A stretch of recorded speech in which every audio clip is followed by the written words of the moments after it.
How many had a good discussion at their table? Who wants to share something or question or whatever of what was discussed? Please use the microphone. Please use the microphone if you want to share. Kathy, why don't you start off by sharing about what we talked about at the table. The microphone is there.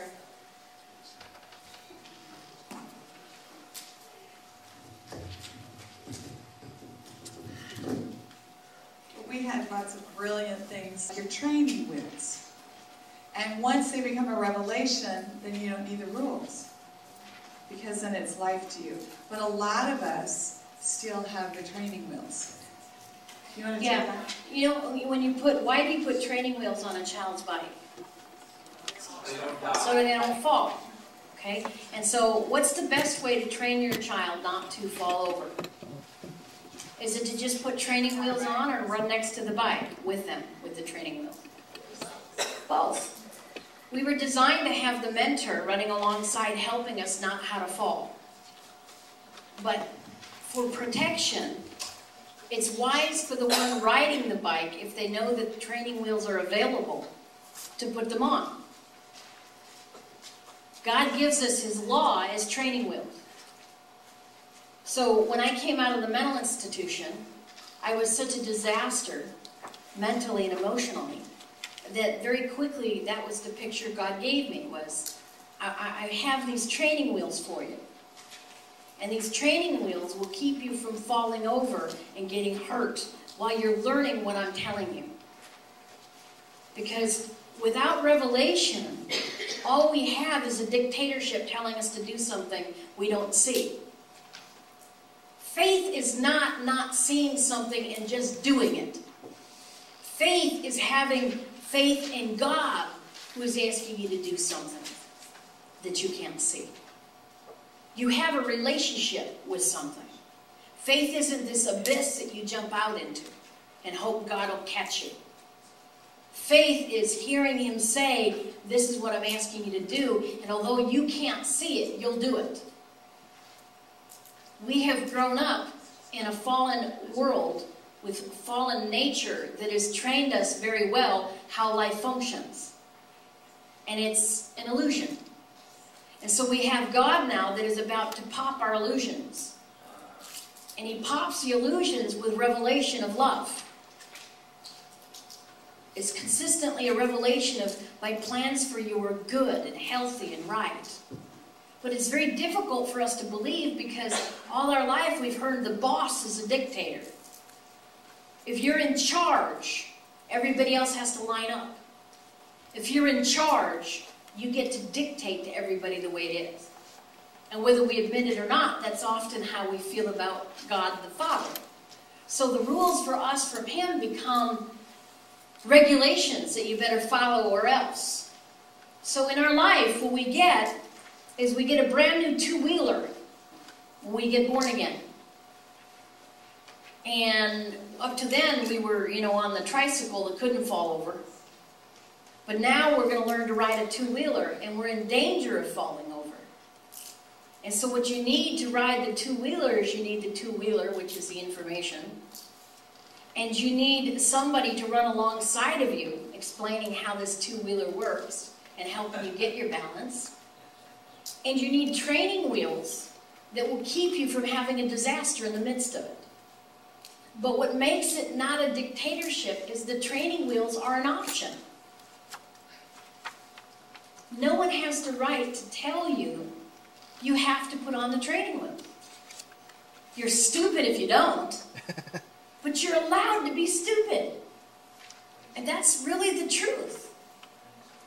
But whenever people are hearing that you have to do this, what they hear is a dictator not giving an option of the training wheels, and we were never designed to be dictated to. It goes against your born-again nature to be told what to do.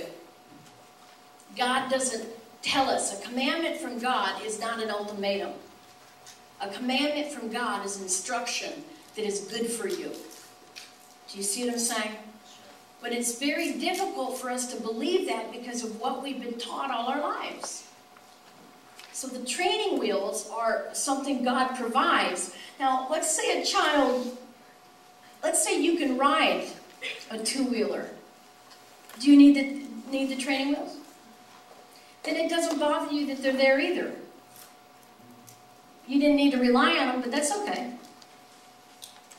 And what God tends to do with the training wheels is, you know, they have the kinds that they go a little higher, a little higher, a little higher, so you can wheel that bicycle more. He'll raise them up, and pretty soon, they're just all the way up and you don't need them. And you'll be riding one day and realize, shh, I didn't need that training wheel. So what is an example of a training wheel? I came out of the mental institution and I realized I was nuts. And I honestly had a revelation that I was crazy and it was a scary day. And I thought, how am I going to get back to reality? I really was frightened. I didn't know what to do because unless you've been there, you've had a real revelation that your mind does not function properly. You will not understand what I'm saying. You will intellectually understand, but you will not understand the panic of everything I'm thinking is not real, and how do I find what's real? That's a very terrifying place to be because now your dependence on others is total. You don't have an option, and that's why I try to explain to people that what appears to be that I'm independent is really a dependency. When I realized that I was crazy, I realized I had no hope of getting back to reality barring something or someone helping me. But now what do you trust?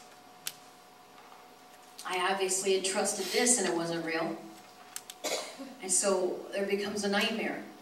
And when I got the revelation from God and He revealed who He was, I knew that He knew the truth. And so I said, okay, I need to learn this. And He said, okay, but this is going to be, and that's when I had the picture of a bicycle. I'm giving you a bicycle now. And you're used to not having to handle the bicycle. You're used to being crazy, being in this illusion of security that you're not really secure at all, but you think you are. And I'm about to take that illusion away from you, and it's going to frighten you, and you're going to have to balance yourself now. Because actually, I'm not a dictator, and you get to stand on your own 2 feet. You haven't been your whole life. See, you're all on tricycles. You think you're free because you're in charge of you. But the truth is, you're not really in charge of you, because if you were, your lives would be going better. You're not in charge. That's the illusion. If you want to be in charge, you need to depend on Jesus, and then you get the two-wheeler. And we were designed to ride on the two-wheeler. Okay? So as He gave me that, He said, now I have an option for you. You're going to need help with that. Because a two-wheeler means you can fall over. Right? So I'm going to just stay still. I'm not moving. No. I'm going to give you ways that I can run alongside of you. And there will be people that will help you. And when I say trust them, you trust them. And you let them run alongside your bike. But in case they don't make it, I've never left you. And I'm going to give you just a little bit of the old three-wheeler that you can lean and rest. And so the first part of the training wheel He gave me was quiet time. Quiet time is a training wheel. It's where you can check in and not depend on you for a while. You can depend on Him and trust Him. He says, so every morning I want you to get up and have about an hour and a half, 2 hours with me. Now that's not getting up to do journaling of a rule. Without the revelation, it's a rule. But the revelation was, this will help you. And it's your choice. Do you want to fall over or do you want help? Well, I chose help. So in the beginning, it would have felt like a rule. Because a training wheel feels like a rule because that's what it is. It restrains you from hurting yourself because you haven't learned how to navigate something. A training wheel will stop you from falling over when you